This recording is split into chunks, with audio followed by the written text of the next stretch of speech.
नमस्कार मंडळी, आज आपण खास महाराष्ट्रीयन माणसांचा आवडता खरडा करणार आहे। अतिशय खमंग चमचमीत असा खरडा सगळ्यांनाच आवडतो। अगदी पटकन होणारी आणि महिनाभर टिकणारी रेसिपी आहे। पाहूया तर कसं करणार आहे।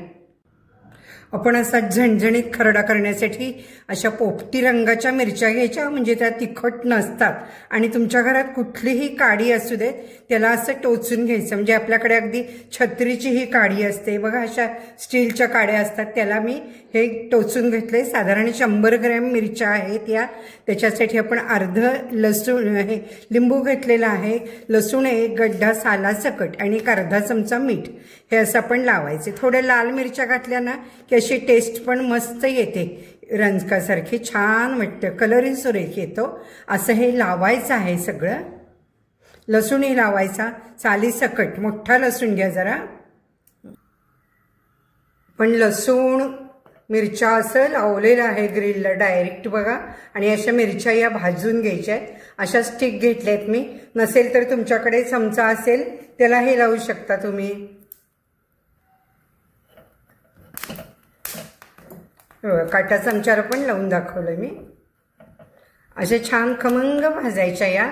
लसणाचा पण असा भाजला की वास छान येतो आणि साल सगळे निघून जाते।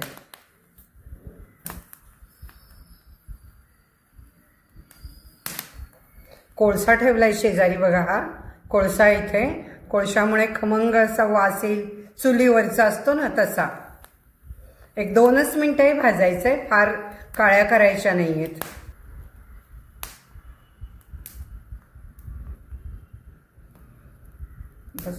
या सगळ्या मिरच्या आपण अशा भाजून घ्यायच्या आहेत बघा। लसूणची साल लगेच ही जरा सोडलं की निघून जाणार आहे,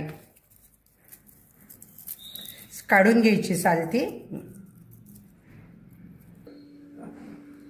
आपण आता एक मोठा चमचा तीळ हे असे थोडे भाजून घ्यायचे आहेत, नुसते भाजून, तेल नाही घातलं, थोडे खमंगपणा येण्यासाठी।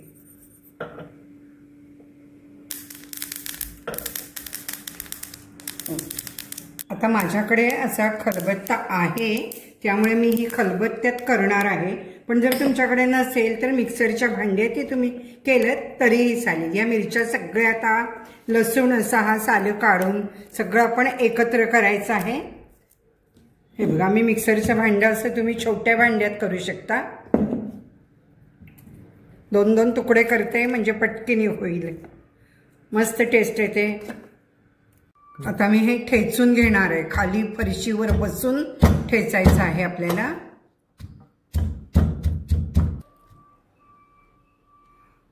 असा हा मी जाडसर ठेचा केलेला आहे, हा पण आता काढूया। याच्यावर आपल्याला फोडणी घालायची मस्तपैकी। असा जाड मिक्सरमध्ये केला तरी जाडसर करा, मोठ्या भांड्यात केला तरी मग जाड आपल्याला।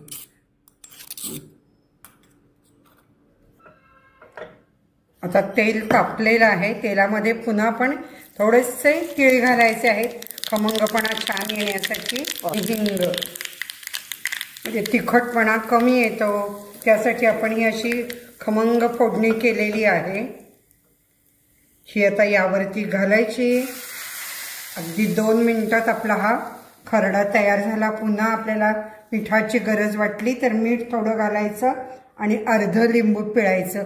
रेसिपी कशी वाटतेय ते नक्की मला कमेंट्समध्ये सांगा आणि लाईक करा। आणि भाकरी बरोबर, चपाती बरोबर खरडा खाणं हा महाराष्ट्रीयन लोकांचा एक आवडता पदार्थ। कुठेही तुम्ही गेला ते हा 15 दिवस नाही, महिनाभर सुद्धा फ्रीजमध्ये टिकणार आहे। लाईक मात्र नक्की करा आणि सबस्क्राईब केलं नसेल तर तेही करून बेल आयकॉन क्लिक करा।